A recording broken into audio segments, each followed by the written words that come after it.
장이 끝나도 투자는 끝나지 않는다. 안녕하세요. 어예진의 방과 후 목돈연구소 어예진입니다. 9월 3일 수요일 우리 증시 강보합으로 마감했습니다. 어제 미국 3대 증시가 미국 항소법원의 관세정책 불법 판결로 그동안의 관세 수입 반환 가능성이 제기되면서 모두 하락했는데요. 다행히 우리 증시는 소폭 오름세 유지했네요. 코스피는 0.38% 오른 3,184, 코스닥은 0.35% 상승한 796으로 시장 마무리했습니다. 유가증권 시장에서 원전 관련주 강세 돋보였습니다. 원달러 환율은 1원 30전 오른 1,392원에 거래를 마감했습니다. 지금 이곳 목동의 기온은 32도. K-팝 데몬 헌터스가요, 오징어 게임 넘어서면서 어제 넷플릭스 전체 가장 많이 본 작품에 올랐다고 하네요. 뿌듯한 소식 전하면서 어예진의 방과 후 목돈연구소 시작합니다. 어예진의 방과 후 목돈연구소 브라운 아이드 걸스의 러브로 문 열었습니다. 문자 소개해볼까요? 김진우님께서 일단 보라로 옷 구경하고 시작합니다. 잠옷은 아니네요. 어제 이제 잠옷 같은 옷을 입고 왔다 해서 많은 분들이 보라로 구경을 와주셨는데요. 오늘은 그래서 평범하게 얌전하게 입고 왔습니다. 홍민표님께서 오늘 의상은 근데 또 너무 평범한데요? 이렇게 해주셨는데 어떡하라고요? 뭐 입고 와야 돼? 맨날 고민하게 되잖아요, 이제. 아니 정말. 염장화님께서는요. 점차 가을이 오네요. 한여름 뭉게구름 떠나고 수채화처럼 흩뿌려진 구름이 하늘을 가득 채웠네요. 이 시적인 표현 염장화님 무슨 일이에요. 너무 아름다운 말을 문자로 보내주셨네요. 자, 월요일부터 금요일까지 오후 4시에 문 여는 SBS 라디오 어예진의 방과 후 목돈연구소입니다. 무료로 SBS 라디오 들을 수 있는 어플 고릴라 그리고 유튜브 채널 시교라로 함께 하실 수 있습니다.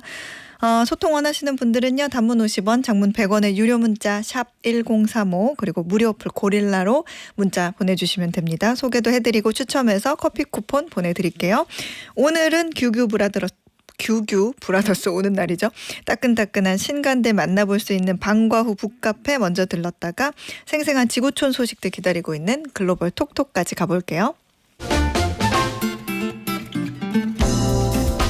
저 어예진이 직접 고른 꼭 알아야 할 뉴스 어뉴스 오늘도 배달 왔습니다.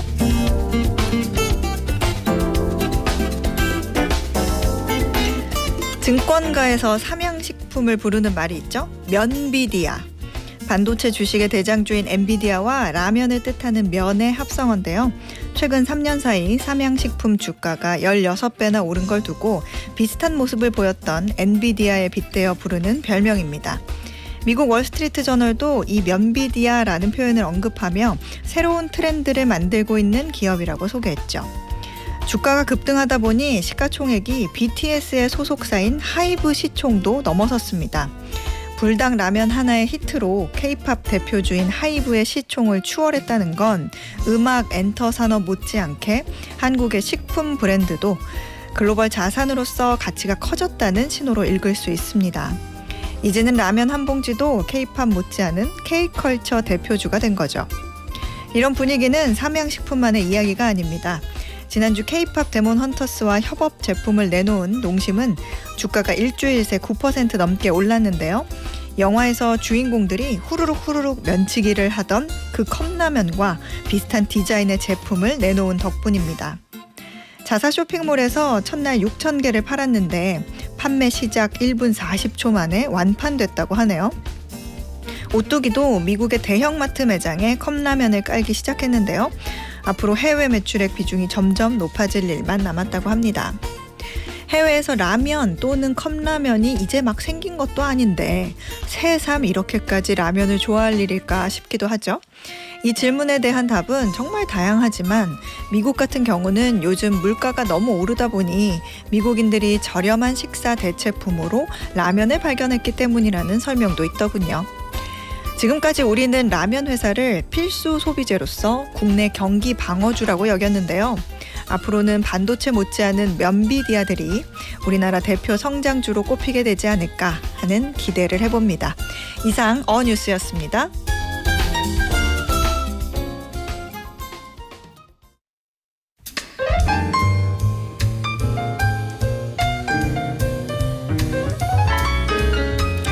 경제부터 인문, 사회, 문학, 자기계발서까지 다양한 책이 있는 방과후 북카페. 오늘도 예스24 손민규 도서 MD가 책 소개해드립니다. 어서 오세요. 네, 안녕하세요. 예스24 도서 MD 손민규입니다. 네, 오늘 어떤 책들 만나볼까요? 네, 저희가 주로 신간 소식을 전해드렸는데요. 네. 오늘은 베스트셀러에 예전에 나온 책들, 그러니까 구간들이죠.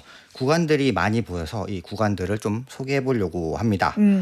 오늘자 기준 주간 베스트셀러 2위에 올라온 책이 바칠라프 스밀의 세상은 실제로 어떻게 돌아가는가이고요. 네. 바칠라프 스밀은 그 방과후 목돈연구소에서도 한번 다룬 저자입니다. 예전에 세계 식량 상황을 다룬 책, 음식은 넘쳐나고 인간은 배고프다, 이 책으로 다룬 저자이고요. 그리고 5위가 한스 로슬링이 쓴 팩트풀리스입니다. 또 그 밑에 16위는 우리 본성의 선한 천사라고 스티브 핑커가 쓴 두꺼운 책이 차지했습니다. 이 세 권 모두 나온 지 상당히 좀 된 책인데 갑자기 베스트셀러에 등장했습니다. 이런 경우는 보통 영향력이 있는 누군가가 어디선가 추천했다라고 볼 수 있거든요. 아, 그렇군요. 네. 이 또 찾아보니까 그 마이크로소프트 창업자이자 현재 게이츠 재단 이끌고 있는 빌 게이츠가 어디 뭐 예능에 나와가지고 뭐 자신에게 큰 통찰을 준 책 좀 소개해달라 했더니 이런 책들을 언급했나 봐요. 네, 소장님 말씀대로 빌 게이츠가 방송에 나와서 세 권의 책을 추천했습니다. 그 빌 게이츠가 원래도 책을 굉장히 많이 읽는 사람으로 유명했고요. 네. 그래서 우리나라에 소개된 책 중에서 빌 게이츠 추천이라는 문구를 또 쉽게 볼 수 있습니다. 이번에는 세 권을 추천한 게 앞서 말씀드린 세상은 실제로 어떻게 돌아가는가, 팩트풀리스, 우리 본성의 선한 천사인데요. 이미 이 책을 읽어보신 분들은 눈치채셨을 텐데요. 네. 그냥 빌 게이츠가 뭐 맥락 없이 재밌게 읽은 책 이렇게 추천한 게 아니라요. 새 책이 기본적으로 가지는 문제의식이 있고 주제가 있습니다. 그리고 그 책들이 주로 인류의 현재와 미래를 이야기하는데요. 빌 게이츠가 그리는 현재와 미래도 이 새 책의 모습과 비슷한 거죠. 그렇군요. 우리 본성의 선한 천사라는 책 제목을 보면 뭔가 인류가 기본적으로는 좀 선하다. 네. 그런 내용일 것 같은데 선한 인간이 만들어가는 세상이 뭐 최선은 아니라고 해도 뭐 그래도 좀 살만한 세상이다. 뭐 이런 내용인가 봐요. 네, 소장님 말씀대로입니다. 네. 인류가 지금까지 잘해왔고 앞으로도 잘할 것이다 라고 얘기하는 책들이고요. 네. 스티븐 핑커는 심리학 전공이고 한스 로슬링은 통계학자입니다. 그리고 바칠라프 스밀은 환경과학 또 경제사학자인데요. 네. 이 저자들이 각각 연구하는 분야가 조금씩 다르긴 합니다만 이제 공통적으로 보는 그런 전망이 이 인류는 좀 잘할 것이다 라는 내용이고요. 새 책을 한 권씩 좀 짧게 소개해 드리자면요. 네. 먼저 가장 두꺼운 책, 이제 1,400쪽이 넘는 우와. 책, 우리 본성의 선한 천사. 이 책인 방대한 분량인데요. 책은 선한데 분량은 안 선하네요. 가격도 그렇게 선하지 않습니다. 일단 두께가 좀 있다 보니 가격도 좀 있는 편이고요. 굉장히 방대한 분량인데 한마디로 주제는 명쾌합니다. 우리는 선한 사람이다 라고 얘기를 하는 거고요. 이제 2차 세계대전이라든지 6.25 한국전쟁 또 베트남 전쟁, 이제 근대에 이루어진 근현대에 이루어진 전쟁만 보면 인류가 굉장히 폭력적인 동물로 보이지만 사실 고대부터 지금까지의 기나긴 시간을 축을 봤을 때는 인류의 폭력성이 계속 줄어왔다고 증명해냅니다. 이제 국가 간 전쟁은 또 물론이고요. 네. 사회 내에 소수자를 향한 시선들 또 폭력들 이런 것도 계속 없어져 왔다고 이야기를 하고 있는데요. 정말 다양한 문헌을 분석하고 또 현대로 올수록 통계 자료가 있다 보니 그런 자료를 제시하면서 이제 인류가 계속 착해지고 있다. 라고 얘기를 하고 있는 책이고요. 다음 책 한스 로슬링이 쓴 팩트풀리스도 비슷한 주장을 펼칩니다. 팩트풀리스는 어떤 내용 다루고 있어요? 제목인 팩트가 이 책의 핵심 단어인데요. 네. 팩트만 보자는 거죠. 그런데 인류의 대부분, 그러니까 우리 사회의 대부분도 지금 사회가 좋아지고 있는 건 맞나? 더 안 좋아지고 있지 않나라고 생각하거든요. 네. 전쟁 계속 벌어지고 있고 가난도 계속 있고 실업도 있고 또 자연재해로 인한 그런 사망 등도 보이는데요. 이제 팩트를 보니까 빈곤은 감소하고 있고 인류의 수명은 증가하고 있고 교육 수준도 향상되고 있고 또 자연재해로 인한 사망자 역시 감소하고 있다고 증명해내는데요. 그럼에도 왜 우리가 인류가 현실을 잘못 보는지 나빠지고 있다고 생각하는지에 대해서 편향 때문이라고 얘기를 합니다. 네. 인지 편향이라고 하는데요. 보통 사람들이 세상을 이분법으로 봅니다. 부자 아니면 가난한 사람. 부자는 조금밖에 없으니까 대부분 안 좋게 살고 있다. 이렇게 보는 거죠. 또 나쁜 소식에 과도하게 주목하는 경향이 있죠. 언론도 나쁜 뉴스 많이 보도하죠. 네. 근데 언론이 나쁜 뉴스를 보도하는 이유는 사람들이 나쁜 뉴스에 더 반응을 하니까 그런 거죠. 또 위험을 과도하게 받아들이는 인간의 본능 이런 것들 때문에 팩트를 못 보고 우리가 사회를 너무 나쁘게 본다 이런 얘기를 하고 있습니다. 그렇군요. 마지막 책이 세상은 어떻게 돌아가는가. 예, 바츠라프 스밀의 책인데 이건 무슨 내용이에요? 바츠라프 스밀의 책 부제가 우리의 문명을 정확하게 이해하기 위한 과학적 접근이라고 쓰고 있는데요. 네. 이 책도 역시 숫자 또 과학으로만 말하겠다는 건데요. 스밀이 에너지나 식량 생산 이런 부분에 상당히 관심이 많은 사람이다 보니 이 책에서도 에너지 문제, 식량 문제에 많이 얘기를 하고 있습니다. 그런데 앞에 두 책이 좀 인류가 계속 나아지고 있다라고 얘기한 데 비해서 이 책은 그런 결은 아니고요. 이 책이 나온 맥락이 있습니다. 네. 한창 한 2, 3년 정도 전만 해도 우리가 탄소 제로를 해야 되고 신재생 에너지로 바로 전환해야 되고 그리고 농업에 대해서도 그런 유기농으로 전환해야 되고 이런 과정에서 또 플라스틱도 없애야 된다. 이런 환경주의자들의 주장이 있었거든요. 맞아요. 예, 거기에 대해서 스밀이 문제가 그렇게 단순하지 않다. 굉장히 복잡하다라고 얘기를 하면서 이제 질소비료의 중요함이라든지 플라스틱과 강철 또 콘크리트 같은 것에 여전히 의존할 수밖에 없는 것을 역시 또 팩트, 통계로 얘기를 한 책입니다. 이런 데에 대해서 이제 그 빌 게이츠도 동감하고 현실은 굉장히 복잡하다라는데 동감했다고 하더라고요. 네. 그 게이츠 재단이 네. 어떤 저개발 그런 국가들 그런 원조도 좀 많이 하기도 했고 네. 그리고 뭐 백신에 대해서도 관심도 많고 물론 그래서 반감을 가진 사람들도 많지만 네. 어쨌든 뭐 스티븐 핑거, 한스 로슬링, 바츠라프 스밀 이 세 사람이 빌 게이츠에게 좀 영감을 좀 준 게 아닌가 네. 그런 생각도 드네요. 네, 맞습니다. 일단 이 사람들이 공통적으로 갖고 있는 전제는 인류가 계속 과학과 이성을 발전시켜서 많은 문제를 해결해 왔다라고 얘기를 하는 부분이 있기 때문에요. 네. 그 빌 게이츠 외에도 뭐 샘 올트먼이라든지 일론 머스크라든지 마크 저커버 같은 그런 빅테크의 기업가들은 대부분 기술 낙관론 또 기술 만능주의자인 경우가 많습니다. 네. 그래서 빌 게이츠도 이런 맥락으로 스티븐 핑커와 한스 로슬링을 좋아하는 게 아닌가 싶고요. 여기에 더해서 한 권 더 이제 좀 흥미로운 책을 소개해드리고 싶은데요. 네, 한 권 더요? 예. 일단 지금은 빌 게이츠가 추천해준 세 권을 추천해 드렸는데요. 네. 근데 빌 게이츠가 우리보다 이룬 게 많고 이제 벌어놓은 자산도 상당히 많고 이것을 사회에 환원한다고 한 굉장히 좋은 사람인 건 맞지만 무조건 빌 게이츠가 추천했다고 해서 이 세 책 모두 읽어야 할 필요는 없거든요. 그래서 이 책을 약간 반박하는 책을 소개해 보려고 합니다. 좋아요. 예. 제목이 핑커씨 사실인가요라는 책이 있고요. 네. 이 책도 2024년 4월에 나온 책입니다. 책 제목에 나온 핑커가 바로 스티븐 핑커이고요. 부제가 베스트셀러 저자 스티븐 핑커와 한스 로슬링이 말하지 않은 사실들입니다. 말하지 않은 사실들 네. 이렇게 얘기하니까 뭔가 문제 의식을 가지고 쓴 책 같은데 네.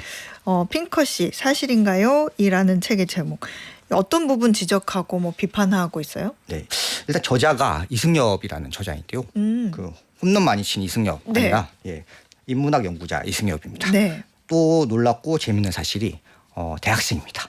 대학생이라고요? 한 대학생이 와. 20대 대학생이 세계적으로 권위 있는 저자들의 저서에 대해 논리와 근거를 타당하게 제공하면서 반박한 거죠. 와. 저는 이 책을 읽었을 때 핑커나 로슬링도 이승엽의 책을 읽었다면 상당히 그럴듯하게 반박하네 하면서 자기 책을 좀 더 보완하고 수정했을 것 같은 그런 책입니다. 굉장히 탄탄한 책이고요. 네. 핑커와 로슬링의 스타일이 그 주장은 간단한데 이 주장을 입증하기 위해서 정말 많은 통계 자료를 끌어오거든요. 이 통계 자료 하나하나에 대해 반박하는 건 아닙니다. 그렇다는 건 아닌데 이 사람들이 끌고 오는 그 팩트에 대해서 끌어오지 않은 팩트에 대해서 좀 제시를 하는 스타일로 얘기를 하고 있고요. 예를 들어서 이제 로슬링은 세계 전체의 빈곤율이 감소했다고 얘기를 하면서 수치를 제시하는데요. 네. 그런데 자세히 뜯어보면 1990년대 이제 중국이 굉장히 고성장을 하죠. 그러니까 10억, 12억의 인구가 절대 빈곤에서 다 없어진 거예요. 그러면 중국을 제외한 나라들을 봤을 때 저개발 국가 나라를 봤을 때 과연 이 나라들이 빈곤이 나아졌냐 그렇지 않다는 거죠.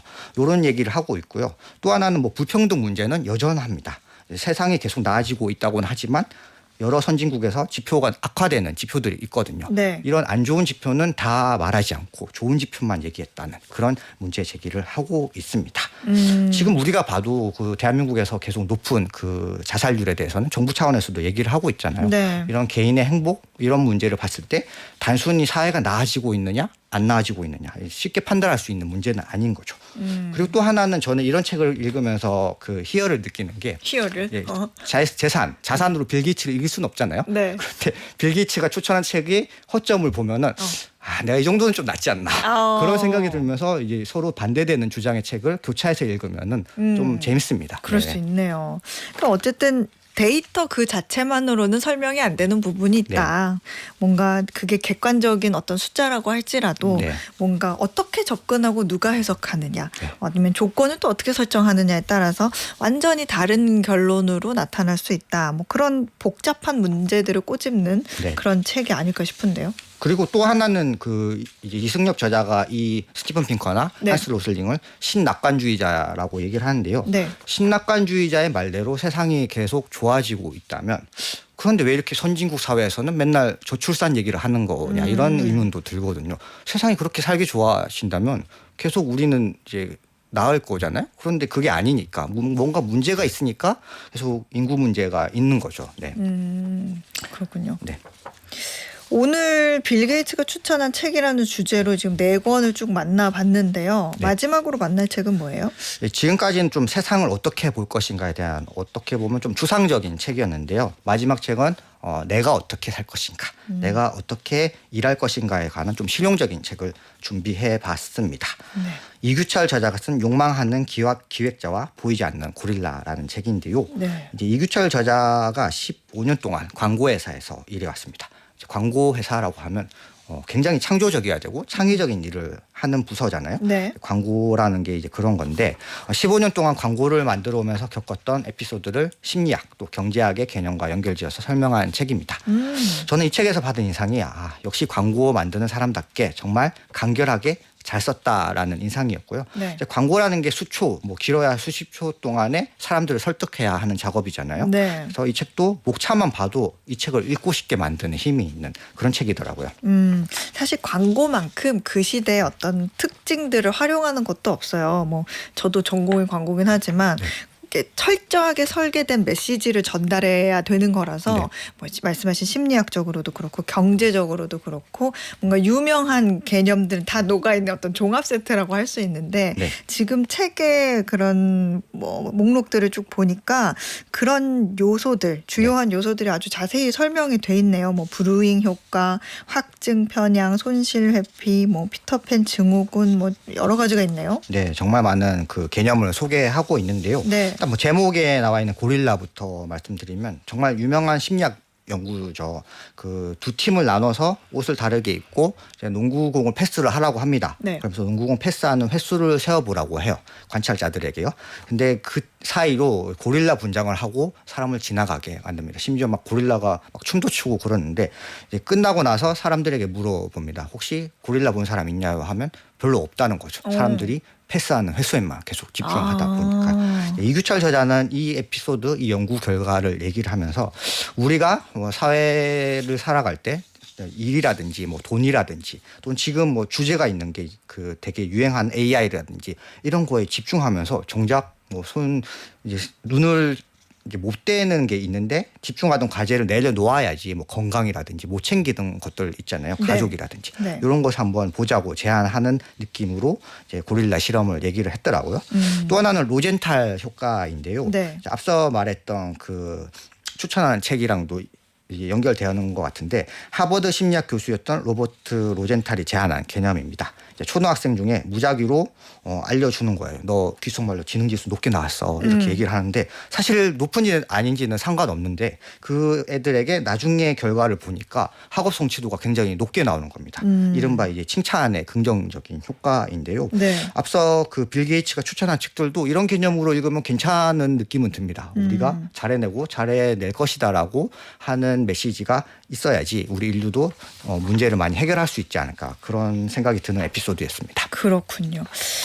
지금 소개해 주신 책들은 욕망하는 기획자와 보이지 않는 고릴라 이거였고 그 전에는 이제 빌 게이츠가 추천한 세상은 실제로 어떻게 돌아가는가, 팩트풀니스, 우리의 본성의 선한 천사, 그리고 핑커씨 사실인가요?까지 이렇게 소개를 오늘 다양하게 많은 책을 해봤네요. 정말 많은 책을 만났네요. 그러네요. 오, 알찼습니다. 자, 지금까지 손민규 도서 MD의 소개로 만나봤습니다. 오늘 고맙습니다. 감사합니다. 네, 저희는 헤이즈의 해픈 우연 들으면서 1교시 마무리하겠습니다.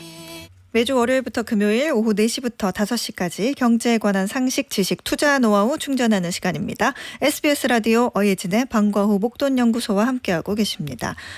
문자에서 반가운 분이 또 문자 보내주셨습니다. 조이선님, 제가 이 성함을 어떻게 잊겠어요. 어제 본의 아니게 잠옷 이야기를 시작한 청취자분이시죠. 잠옷 여파를 만들어주신 분입니다. 조이선님께서요. 소장님 뭘 입고 오셔도 되니까 앞으로 쭉 오래오래만 진행해 주세요. 이렇게 보내주셨는데 조이선님 정말 감사드려요. 조이선님 덕분에 많은 청취자분들이 낚시에 당하셔서 보라로 들어와서 참여 많이 해주셨거든요. 정말 감사합니다. 조희선님께 커피 쿠폰 보내드릴게요. 감사해요. 그리고 3223님. 진짜 어씨인가요? 어디 어가세요? 저는 함종어씨 양수공파고 선자 돌림입니다. 이렇게 보내주셨는데 우리 종친 어르신께서 문자를 보내주셨네요. 저희 아버지 뻘 되시는 3223님 이 아저씨라고 불러야겠는데요. 저도 함종어 씨 양수공파입니다. 예, 반갑습니다. 네. 박복경님께서는 낮에는 아직 여름 하지만 아침에 눈을 뜨면 바람이 제법 시원합니다. 맞아요. 더디지만 더지죠. 예, 그렇지만 가을이 조금씩 오는 게 피부로 느껴집니다. 저도 똑같은 생각했어요. 요즘 매일매일 그런 생각이 들더라고요. 아침에 바람 불 때 그리고 저녁에. 박복경님이랑 제 마음이랑 똑같은 것 같네요. 자, 오늘의 퀴즈 풀고 2교시로 넘어가 보겠습니다. SKT 유심 해킹 사건이 일어난 지 불과 4개월 만에 롯데카드에서 해킹 사고가 발생했습니다. 해커들의 공격에 대비할 사이버 보안책이 절실한 상황인데요. 그런데 해커들 중에는 우리에게 도움을 주는 해커도 있다는 사실 알고 계시나요? 이들은 범죄를 저지르는 블랙 해커와 반대로 업체나 기관 보안 시스템의 취약점을 분석하고 해커의 공격을 예방하는 역할을 하는데요.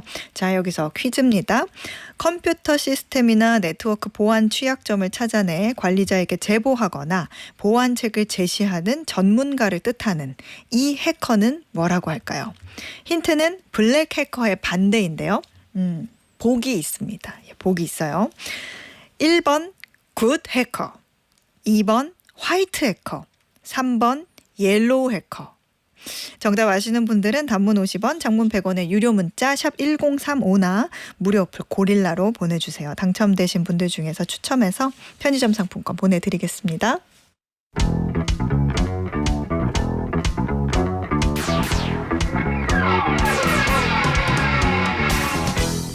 지구촌 방방곡곡을 주민해 자세히 들여다보는 글로벌 톡톡. 오늘도 한국경제TV 신인규 기자가 안내해드려요. 어서 오세요. 안녕하세요. 네, 신인규 기자가 요거 사줬습니다. 아니 퀴즈를 맞추셔가지고 그때 지난 시간에. 네, 맞아요. 약속 이렇게 안 지켜도 괜찮은데. 아니 이게 생각보다 드는 돈이 많은 게 어수장님 말고도 이 어방목 준비해 주시는 분들이 생각보다 많아가지고 다음에는 퀴즈를 더 잘해야겠다는 생각을. 괜히 또 그 커피 쏠 거냐고 얘기를 해가지고 우리 신 기자님 그냥 지갑을 탈탈 털었고 없는 살림에.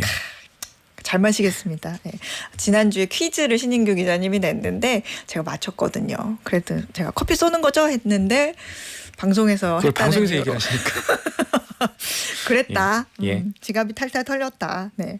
자, 오늘은 우리를 어디로 데려갈 건가요? 오늘은 옆 나라 중국부터 가보시죠. 중국이 전승절 행사를 열었습니다. 네. 중국 기념일인데요. 근데 중국 기념일에 미국, 영국, 일본뿐 아니라 이 세계 외신들이 다들 경쟁적으로 생중계를 했어요. 우리나라도 SBS 비롯해서 지상파 방송들이 유튜브 라이브로 이 행사를 연결하기도 했거든요. 네. 뭔가 중요한 게 있다는 얘기겠죠. 그렇겠죠. 그래서 오늘 첫 번째 주제는 이겁니다. 시진핑 중국 주석이 전승절에 올인한 이유로 준비를 했고요. 그리고 시간이 만약에 허락이 되면 사상 최고치를 깨고 금값이 오르고 있는 상황이랑 이 금값이 올라가는 걸 왜 도널드 트럼프 미국 대통령은 싫어할까? 대한 얘기까지 해보려고 합니다. 그렇군요. 자, 먼저 중국이 전승절이라고 하는데 전승절 이게 뭔지 우리 설명 좀 해주세요.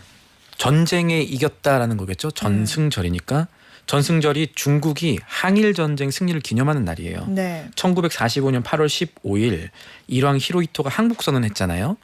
그리고 1945년 9월 2일에 이 일본이 미국의 항복 문서에 공식 서명을 하고 그 다음 날인 9월 3일에 당시 중화민국 국민당 군대인 국민혁명군이 일본군 사령관한테 이 문서를 전달을 받았다고 합니다. 9월 3일에. 네. 그래서 9월 3일을 전승절이라는 기념일로 국경일로 지정을 했는데 근데 중화민국 국민당이라고 했잖아요. 네. 이거 지금 대만이거든요.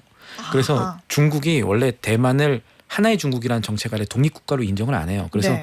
대만 국경일인 정승절을 휴일로 지정을 안 했다가 이제 바뀌어서 지난 2024년부터 법정 휴일로 지정을 했고요. 올해가 80주년이거든요. 네. 전승절 자체가 이번에 행사를 상당히 크게 했습니다. 주변국 정상 비롯한 외국 국빈들 다 데려와가지고 26명의 26개국들의 이 정상이라든가 국빈들이 왔는데 우리나라 경우에는 국회의장이 공식 초청 받았고요. 네. 국회의장은 대한민국 의전 서열 기준 2위입니다. 국회의장이 국무총리보다도 높아요. 의전 서열 기준으로는. 어허. 어쨌든 이제 외신들이 주목하는 부분은 뭐 대한민국은 사실은 아니었고 이번 전승절 행사에서 시진핑 중국 주석과 북한의 김정은 그리고 러시아의 블라디미르 푸틴 대통령이 만났다는 점이에요. 북중러 정상이 공식 석상에서 한 자리에 모인 게 66년 만입니다. 와. 냉전이 끝난 뒤에 처음으로 만났다. 이렇게 보시면 돼요. 이게 그 전승절 행사 사진 보니까 시진핑 주석이 가운데 이렇게 딱 있고 오른쪽에 러시아, 왼쪽에 이렇게 북한 예. 이렇게 있더라고요. 그러니까 66년 만에 이렇게 한 자리에 모였다고 하는데 그 사진에서 주는 기운 자체가 뭔가 묘하더라고요. 그러니까 그 사진 한 장이 주는 의미가 굉장히 크다는 생각이 드는데 어떤 의미가 있는지 좀 알려주세요. 말씀대로 묘한 장면 얘기도 하고 네. 사실 중국과 러시아는 옛날부터 보면 아주 친한 나라는 아니었거든요. 근데 한 자리에 모였다는 거 우리한테 좋은 일일까도 사실 생각해봐야 돼요. 네. 일단 이거를 외신들이 어떻게 평가하느냐부터 보겠습니다. 국제 외교 무대에서 미국대 반미국 연대의 구도가 점점 더 뚜렷해지고 있다. 이런 해석들이 외신에선 주로 나옵니다. 로이터는 이 북중러 정상이 한자리에 모인 거를 서방에 대한 챌린지, 도전이다라고 평가를 했고요. 그렇죠. 미국의 CNN 같은 경우는 조금 더 노골적이었습니다. 3명의 독재자가 중국 수도의 심장에서 군중들을 이끌고 있다 이렇게 표현을 했고 그러니까 동북아 지역에서 한미일대, 북중러 이런 구도가 좀 명확해지고 있는 거예요. 근데 요거는 우리나라 경제를 생각했을 때 우리는 수출 규모만 봐도 중국하고도 거래를 하고 미국하고도 거래를 하고 있는데 네. 두 나라를 다 잡으면서 경제를 좀 성장시켜야 되는 우리나라한테 이런 대결 구도가 좀 뚜렷해지고 있는 게 사실 불편하죠. 불편하고 좋은 네. 일은 아닐 거예요. 그리고 영국의 BBC 같은 경우는 그동안에 한 번도 없었던 북중러의 3자 회담이 이번 전승절 행사를 계기로 이야. 추진될지 지켜볼 필요 있다라는 분석을 내놨습니다. 근데 만약에 북중러 3자 회담이라는 게 실제로 개최가 되면 국제사회에서 김정은의 존재감이 조금 더 커지는 효과가 될 수 있겠죠. 그거는 우리나라 안보에도 좀 부담이 되는 요인이 될 거예요. 이렇게 이런 퍼레이드 전승절에 초청된 외국 정상들 특히 러시아와 북한의 정상들을 통해서 반서방의 연대를 우리가 구축했다라는 걸 이제 과시하는 예. 그런 의미도 있고 그 가운데서는 어쨌든 중국이 그 국제질서 재편의 핵심에 있다. 미국 보고 있나? 이런 의미가 굉장히 강할 것 같은데 이 사진을 본, 이 행사를 지켜본 미국은 정말 싫어하겠네요. 저도 그 생각했어요. 그래서 제가 계속 초단위로 봤던 게 네. 도널드 트럼프 미국 대통령이 뭔가 글을 올리겠지. 소셜미디어에 올리겠지 했는데 올렸습니다. 뭐라고 올렸어요? 근데 꽤 정제된 언어였어요. 근데 불편한 신기는 그대로 나타났는데 그대로 제가 인용을 드리면 중국이 매우 적대적인 외국 침략자를 상대로 자유를 확보하도록 도울 목적으로 미국이 중국한테 제공했던 막대한 양의 지원과 블러드 피를 중국의 시진핑 주석이 언급할지가 지금 답이 돼야 될 중대한 문제 이런 글을 올렸어요. 도널드 트럼프 대통령답진 않죠. 그렇네요. 뭔가 이거는 옆에서 저기 대통령님 조금 자중하시고 좀 진정하세요 이러면서 좀 도와준 글인 것 같은데. 그럴 수도 있겠네요. 그리고 이게 해석이 좀 필요한데 여기서 매우 적대적인 외국 침략자라는 건 1945년에 일본이고요. 네. 막대한 양의 지원과 피라는 거는 지난 세계 2차 대전 때 미국이 싸웠던 거를 얘기를 합니다. 그러니까 뭔 얘기냐라고 보면 쉽게 보면 이런 겁니다. 중국아 잘 생각해봐라. 너네가 지금 기념하는 전승전이라는 게 사실 일본이 우리 미국한테 항복 문서 쓰면서 만들어진 날이잖아. 우리 덕 아니냐? 그렇지. 예. 그러면 그 우리 입장에선 그러네. 고마워해야 되는 거 아니야 우리한테? 근데 너네 정승절 때는 그런 얘기 하나도 안 하고 대결 구도만 만들어 갈 거지. 이런 구도 나는 좀 불편하다라는 거죠. 그럴 수 있잖아요. 맥락을 그리고 조금 더 넓혀서 이 문제 생각해 보면 저희가 글로벌 톡톡 시간에 미국 관세 얘기 종종 해드렸잖아요. 네. 미국이 그동안에 우리가 너무 다른 나라들한테 퍼줬다. 적자 너무 많이 받다라는 명분으로 관세 올리면서 자국 우선주의로 가고 있는데 그러면은 주변국들이 대놓고 말할 수는 없지만 기분이 나쁘잖아요. 안 내던 돈 관세로 내야 되고 하니까. 그런데 이런 불만을 중국이 이용해서 미국과의 패권 정쟁에서 미국을 이겨 먹으려는 게 미국 입장에서는 빤히 보인다는 겁니다. 그러니까 과거의 전쟁 승리를 빌려서 오늘의 패권 정쟁을 좀 정당화해보자. 그렇죠. 그런 게 지금 마음에 안 드는 거군요. 중국이 지금 전승절 행사 말고도 그런 얘기들을 많이 하고 있고 그거를 조금 정제된 말로 다자주의의 중국의 리더십이 작동을 하려고 한다라는 걸로 이제 해석이 되는데 이런 모습들 보면 사실 도널드 트럼프가 아닌 어떤 대통령이 지금 미국 백악관에 있다고 해도 중국 움직임이 달가운 상황은 아닐 거예요. 그렇죠. 이 또 하나 우리가 언급해 볼 만한 게 이번 중국 전승절 행사에서 대규모 열병식이 있었잖아요. 어떻게 보면 이거는 뭐랄까 중국의 대규모 쇼케이스다 이렇게도 생각을 할 수 있는데 새로운 무기들이 좀 공개됐나 봐요. 맞아요. 이 열병식도 이 세계 외신들 그리고 세계 나라들의 정보국들이 이 행사 주목한 이유기도 해요. 중국이요 그 군사 항천 부대라고 해서 우주군이 있거든요. 네. 그러니까 뭐 군사 위성 같은 것들 담당하는 공군이랑 달라요. 이 우주군과 정보 지원군 행진을 시작으로 열병식을 짰했는데 이것도 군사적으로 외교적으로 의미가 있대요. 그러니까 중국이 인민해방군을 재편하고 있다. 좀 스마트하게 이런 메시지를 보여준다는 해석도 나오고요. 네.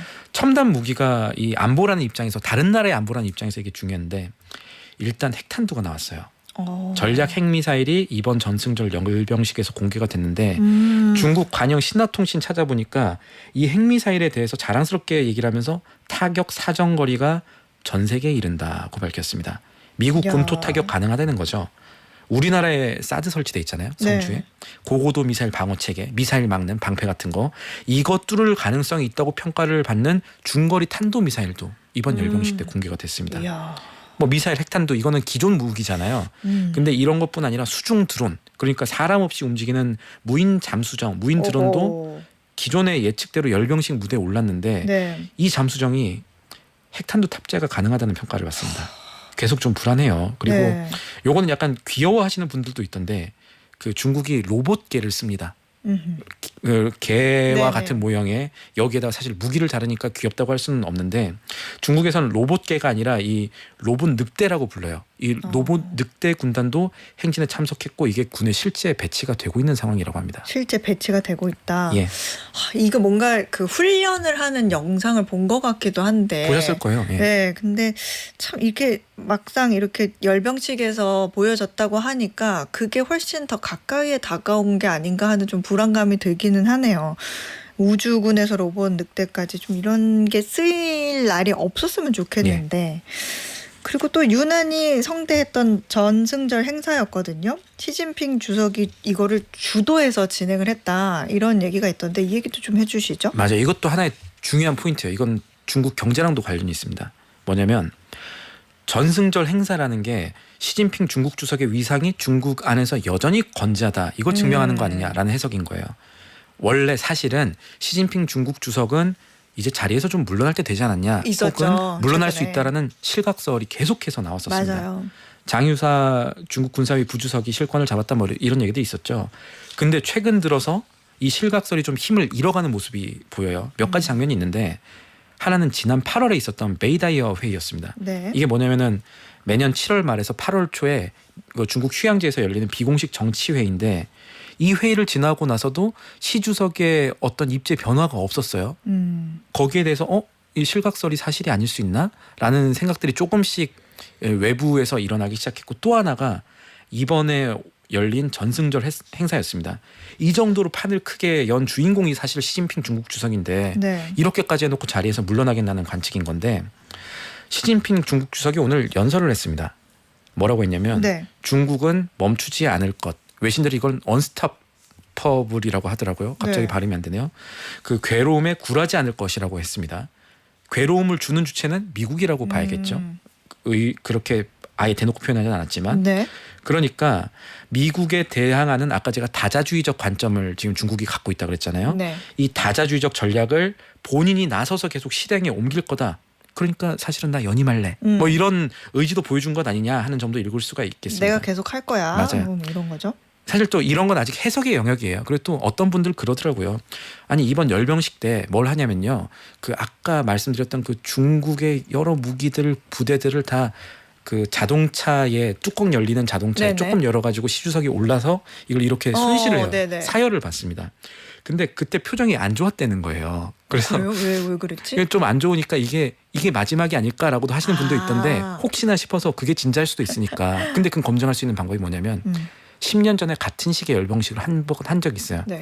그때도 찡그렸대요? 그때도 표정이 안 좋더라고요. 찾아봤어요. 그래서 요거는 그냥 맞바람이 좀 센 건가라는. 그러니까 뭐 그냥 표정이 그런 좀 거지. 강했나? 뭐 예, 그런 10년 전이랑 크게 차이는 없었다라는 거 결론적으로 이번 전승절의 행사 규모라든가 구도를 좀 보면 그동안에 나왔던 시진핑 주석의 실각설이 좀 불식되는, 좀 사라지는 그런 이벤트가 되지 않았나 합니다. 그렇군요. 야, 이 강한 지도자가 나라를 지킨다 이런 것도 보여주는 것 같고 이번 전승절 행사 이후에 또 중국이 사중전회라는 걸 하잖아요. 이때 후계자 지명 작업이 없으면 이제 시진핑 연임 예. 가능성도 이제 생각해 볼 수가 있는데 어쨌든 이 전승절 행사가 굉장히 의미가 있는 예. 여러모로 의미가 있는 그런 기회였네요. 짧게 요 이야기도 한번 해보죠. 금값이 지금 사상 최고치 경신하고 있는데 도널드 트럼프 미국 대통령이 이거 별로 안 좋아한다. 이거 예. 무슨 얘기예요? 저도 가끔씩 도럼프라고 발음하긴 합니다. 예, 그럴 수 그걸 있어요. 또 꼬집냐 정말. 아니 뭐 꼬집으실 때 꼬집어야죠. 예, 커피도 샀는데 어쨌든 자, 사실은 이건 이제 도널드 트럼프 대통령이 금값이 사상 최고치 경신한 것 자체를 안 좋아한 건 아니고요. 네. 이렇게 해석을 하는 거예요. 이게 정확하게 금값이 오르는 걸 안 좋아한다기보다는 금 같은 안전자산으로 돈이 몰리게 되면 주식 같은 위험자산으로는 돈이 덜 간다는 소리가 되는 거거든요. 그렇겠죠. 실제 간밤에 뉴욕 증시 3대 지수는 다 하락 마감했어요. 근데 이 주식시장 하락에 대해서 도널드 트럼프 대통령이 불만을 토로하고 있는 거예요. 이거 정부가 뭘 잘못해서 떨어지는 게 아니라 주식시장이 미국 연방법원이 최근에 백악관이 매겨온 관세가 불법이다. 이런 판결을 내려서 시장에 혼란을 줘서 네. 정부 정책에 흠집을 내는 일을 법원이 해서 주식시장 떨어지는 거다. 내 잘못 아니다. 그러니까 이런 거겠죠. 이런 얘기들을 하는 거예요. 그래서 트럼프 대통령이 이런 논리가 맞냐 아니냐를 떠나서 적어도 지금 8월을 지나면서 금값은 올라가고 있고 주식시장은 좀 미국이 불안한 상황이다. 이렇게 볼 수 있습니다. 그렇군요. 어쨌든 지난번에 했던 얘기랑도 좀 이어지는 것 같은데 아무래도 연준의 어떤 금융정책을 선택하는 데 있어서 정부가 영향력을 준다라고 하면 미국 시장에 대한 불안감이나 신뢰감 하락으로 그것도 이어지니까 생각해야죠. 그럼요. 그렇다 보면은 앞으로 나오는 금융정책들은 다 제대로 된 게 아닐 수도 있겠구나. 그렇게 생각을 하면 이제 안전자산으로 몰리게 되죠. 예. 거기 주식시장보다는 그런 면에서 달러나 국채 같은 그런 전통적인 안전자산에도 물음표가 생기니까 예. 금으로 자연스럽게 대안이 옮겨지는 게 아닌가 그런 생각도 드는데 그래서 금이 얼마나 올랐는데요? 금 선물 가격이 12월물 기준으로 트로이온스당 3,600달러, 금 현물 가격은 3,530달러 넘어섰습니다. 현재 환율로 뭐 3,530달러면 우리 돈 487만 원 좀 넘는 정도로 그러니까 많이 비싸진 건데 네. 하나 잠깐만 짚고 넘어갔으면 좋겠는 게 우리나라 경제 기사에서도 이거 좀 홍동하고 있는 게 사실인데 금의 단위 가격이 네. 온스가 아니에요. 그러네요. 트로이온스예요. 뭐가 다르냐? 네. 온스는 28.3g이고요. 트로이 온스는 31.1g 정도 됩니다. 두 단위가 10%나 차이 그러네요. 나는 거예요. 이거 쉽게 말하면 170cm 남성이랑 187cm 남성이랑 나란히 세워놓고 뭐 키 뭐 비슷하네 뭐 이런 거거든요. 뭐 저야 좋겠지만 이런 느낌이라는 거죠. 네. 그래서 어쨌든 지금 금 가격이 야금야금 트로이 온스당 3,600달러 넘어가면서 올라가고 있다. 이런 상황을 주목해 볼 만하겠습니다. 그렇군요. 이 금 가격 더 갈까요? 아니면은 금 갖고 계신 분들은 아직 팔 때가 아닐까 궁금하신 분들 계실 것 예. 같은데 월가 전망은 어떻게 보고 있어요? 간단하게만 말씀드릴게요. 월가에서는 금 가격 더 갈 수 있다라는 의견이 좀 더 우세하다고 봐야겠습니다.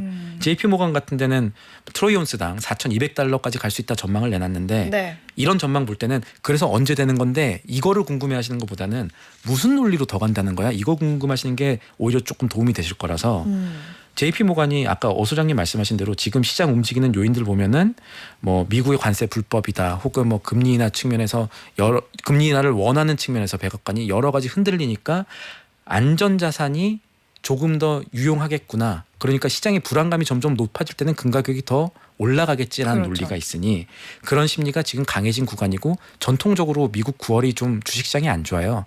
그러니까 주식시장이 나갈 이유는 많고 금 가격으로 안전자산으로 돈이 들어갈 이유는 많은 국면이니까 한동안 금 가격이 오를 가능성이 좀 높다고 봐야 되지 않겠느냐. 이게 월가의 중론입니다. 그렇군요. 지금 요즘 금 가격이 오른 거는 그런 내용들이다. 이렇게. 제가 너무 급하게 설명드렸네요. 아닙니다. 이해가 쏙쏙 잘 됐습니다. 언제나 그렇듯. 네, 그렇게 정리를 해보도록 하겠습니다. 예. 지금까지 한국경제TV 신인규 기자였습니다. 고맙습니다. 고맙습니다. 네, 퀴즈 정답 확인해 보겠습니다. 컴퓨터 시스템이나 네트워크의 보안 취약점을 찾아내 관리자에게 알려주고 보안책을 제시하는 전문가를 뭐라고 하는지 여쭤봤습니다. 정답은 2번 화이트 해커였습니다. 정답 보내주신 분들 중에서요. 오늘 편의점 상품권 받으실 세 분은요. 방송 너무 잘 듣고 있습니다. 라고 보내주신 4508님. 그리고 오늘도 어방목에서 새롭고 알찬 정보 많이 알아가네요. 항상 감사합니다. 라고 보내주신 3770님. 그리고 주로 사용하는 카드 회사가 해킹을 당하다니 가끔 보이스피싱 전화도 오는데 나의 정보는 어디까지 가 있는 건가요? 라고 보내주신 0778님까지 이렇게 세 분께 편의점 상품권 보내드리겠습니다. 어예진의 방과 후 목돈연구소 오늘 순서는요. 화이트의 네모의 꿈 들려드리면서 마무리하도록 하겠습니다. 내일도 세상 돌아가는 소식 투자의 기본기 알고 싶다면 오후 4시 어예진의 방과 후 목돈연구소로 놀러오세요. 네모난 창문으로 보이는 똑같은 풍경 네모난 문을